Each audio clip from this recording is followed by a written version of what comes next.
देवावर किती प्रेम करावे? हा प्रश्न शिष्याने गुरुला विचारला. गुरुजी नदीच्या काठावर शांत बसलेले होते. एक स्मित हास्य केले आणि नदीकडे बोट करून दाखवले. नदीत काही कमळ आणि बदकं होती. शिष्याने पुन्हा प्रश्न केला, कमळासारखा की बदकासारखे?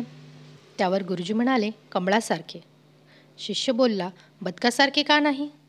त्यावर गुरुजी म्हणाले, पाणी आटले की बदक दुसरीकडे निघून जातील, पण कमळ येथे सुकून जातील आणि पाणी आले की परत टवटवीत होतील. प्रेम असं असावं. देवाला काही मागून मिळालं नाही तर देव बदलायचा नसतो आणि विश्वास कमी करायचा नसतो. प्रार्थनेमुळे देव बदलत नाही तर प्रार्थना करणारी व्यक्ती बदलत असते.